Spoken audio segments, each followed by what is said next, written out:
All right, so in this one, let us look at an inverse, the inverse of a function. So inverse of a function.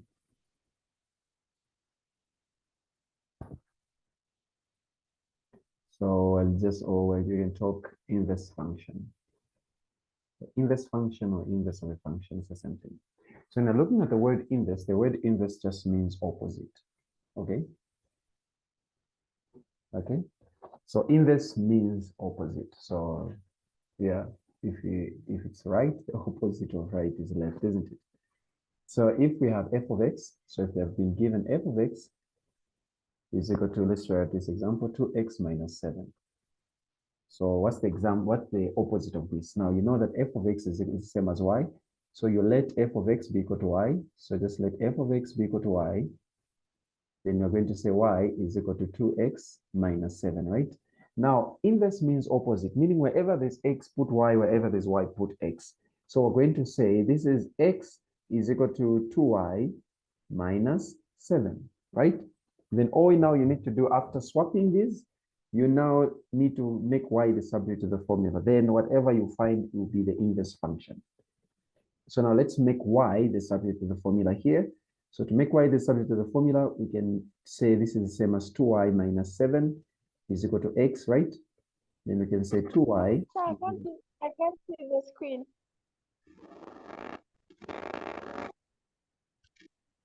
Okay, so what we have here is we're making y the subject to the formula. So this is where we started from. You let f of x be equal to y, then you come here, then we're going to say 2y is equal to x like this, then we say x, then we take this 7 to the other side, it will be plus 7. Then we can divide both sides by 2, even this side by 2, cross, and then we say y is equal to x plus 7 divided by 2. Meaning this y now is going to be your inverse. So inverse, the symbol for inverse is f. You put like this, then you can put x there is equal to x plus 7 minus divided by 2. So this is your what? Your inverse function. All right. I hope that is fine. Okay. So let's try out another example.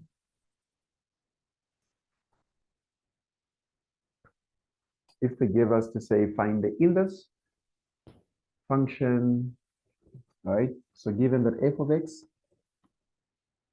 this is example 2, is equal to x to the 3, x to the power 3 plus 8. Now, if they're given to say find this, which is the inverse of this, we're going to say, so to find this, we let f of x be equal to y. So we're going to say y is equal to x to the power 3 plus 8. Then you exchange them. Where there's y, you put x, and where there's x, you put y. So this is the same as x is equal to y to the power 3 plus 8. You interchange them, then you make y the subject of the formula.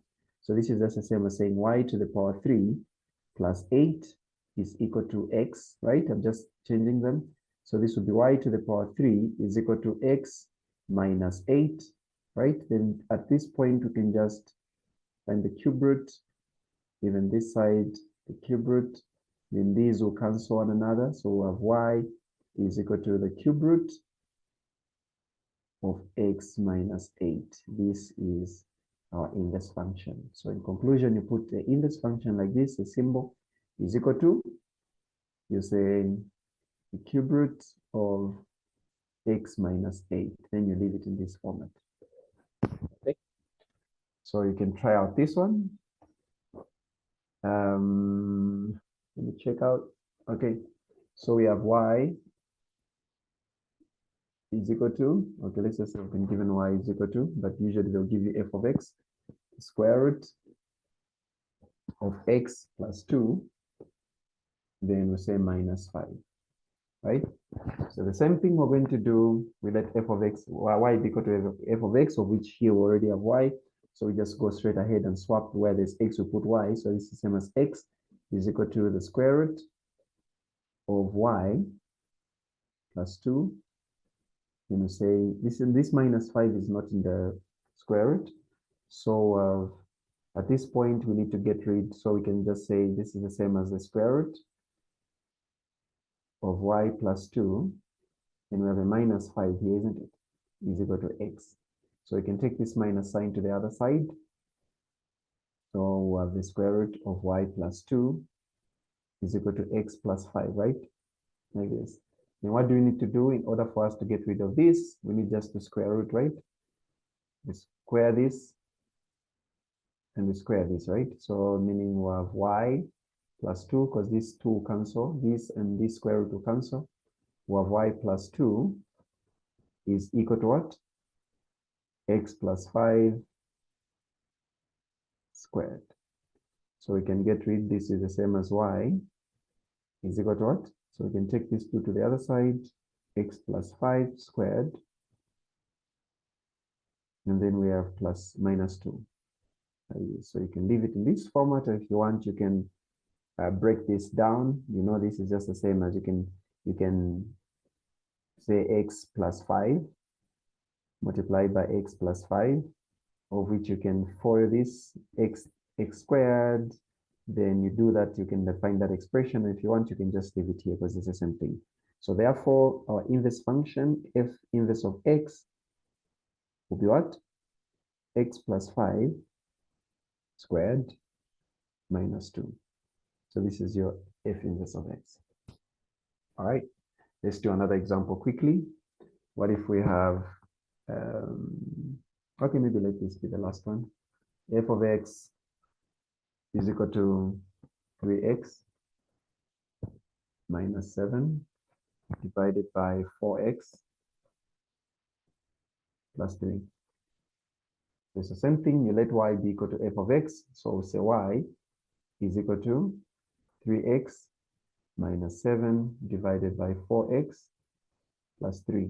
So what we're going to do, where there's y, you put x, where there's x, you just interchange them. So we'll say x is equal to 3y minus 7 divided by 4y plus 3. So all we need now to do is make y the subject of the formula. How do we do this? As a fraction here, we can just say this is same as over 1. Cross multiply, we'll have 4y plus 3 multiplied by x, right? Is equal to 3y minus 7. So x times 4y will be 4xy, then plus x plus b times this will be 3x is equal to 3y minus 7, right? So from here, I'll bring it here. So we're going to have, so we're making y the subject of the formula so we can collect all the like terms. So we can have 4xy, then this can come to the other side. So we have minus 3y is equal to, so we have this 3x here, which will be negative 3x, so negative 3x minus 7, right? So negative 3x minus 7, okay, let me just move this. So we're going to have negative 3x minus that, then we just make y, we can factorize y here, isn't it? So we can have y, and then we'll have 4x minus 3, because y into this will cancel, we'll have 4x, then y into 3y, we're going to remain with 3, is equal to negative 3x minus 7. Then we can divide both sides by 4x minus 3, because we want to remain with y. So these will cancel, it means our y will be equal to negative 3x minus 7 divided by 4x minus 3, right? I hope we got this right. Okay, so meaning our f inverse of x will simply be equal to what? Negative 3x minus 7 over 4x minus 3. This will be our inverse function. So I hope that is okay for everyone. That's how you find the inverse of a function. And the reason why I was doing this is because it's very much related to finding the range. If they ask you to find the range, remember I've been doing with the domain. If they ask you to find the range of a function, of which they will do, if for example they give you find the range of f of x is equal to 2x minus 7, or if they ask us find the range and domain of the function, which is usually the way that it comes.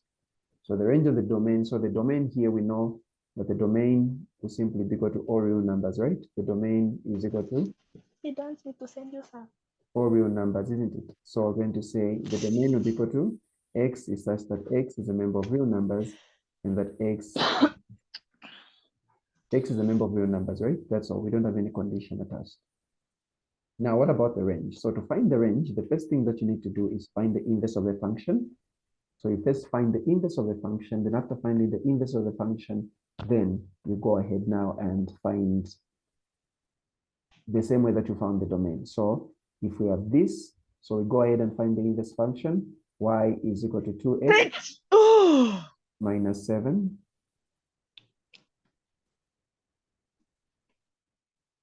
All right, so we have 2x minus 7. So to find the inverse here, we're going to say x is equal to 2y minus 7. Then we have 2y minus 7 is equal to x. Then making y the subject to the formula will remain with 2y is equal to x plus 7. Divide both sides by 2. By 2, x will cancel. We have y is equal to x plus 7 divided by 2. So meaning our f inverse of x will be what? X plus 7 divided by 2. Now, when you reach this point, when you're finding the range, find the same way now. It goes back. It's like the same question of find the domain, but now you have the inverse. So the domain of the inverse function, just for your notes, the domain of your inverse function is what is known as your what? Your range. Is your range. So if you're finding the range, just find the inverse function. Then from the inverse function, act like the way we find the domain. Then whatever you're going to find is the range. So use the same skills that we learned, and then you apply them here. So you can see from here, if we have our f inverse of x being equal to x plus 7 divided by 2.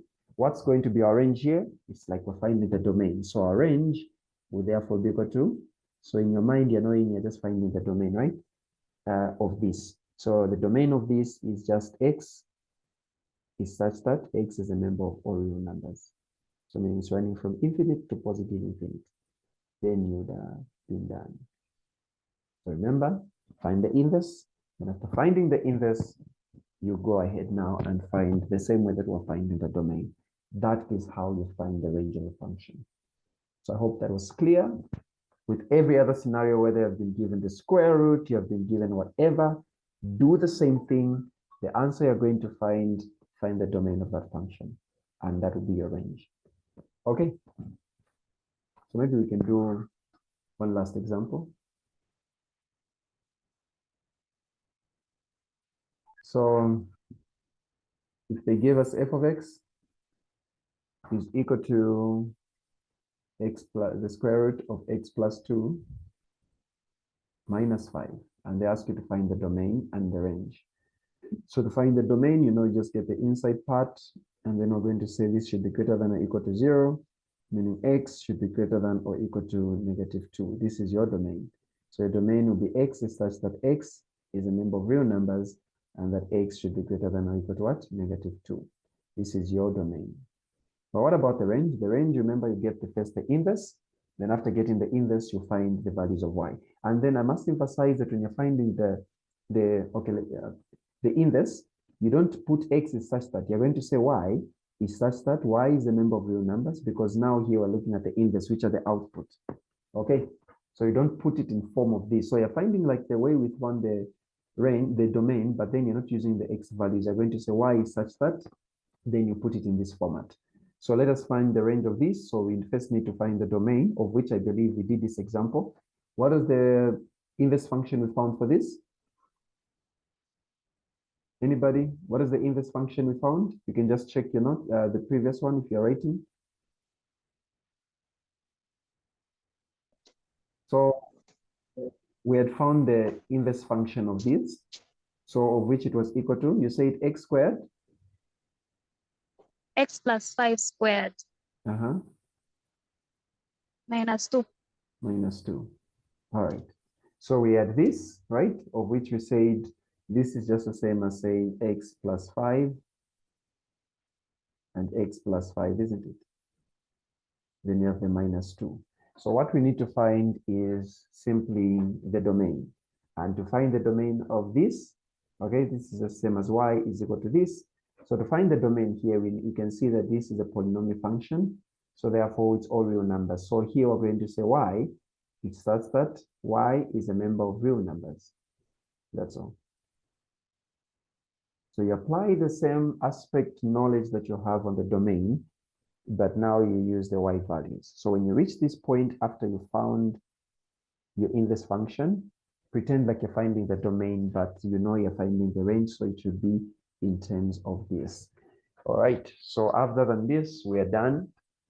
We'll start in the next topic. We'll start the next, it's not a topic, it's a subtopic. We'll start the composite functions.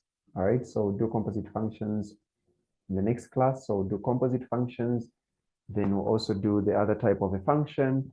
And then lastly, I think that we're going to remain with is just the graphing. So I believe on Thursday, we should be able to do everything. Okay, so please be early on Thursday and then we'll get to see you there. Unless there's any question, we can call it a day.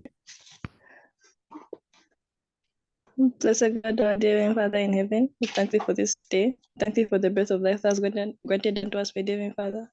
We pray that everything we've learned today may stick to our minds, our dear Heavenly Father, that we're able to remember it as we're writing any test or exam, my dear Heavenly Father. Christ name we pray, thanksgiving our hearts. Amen.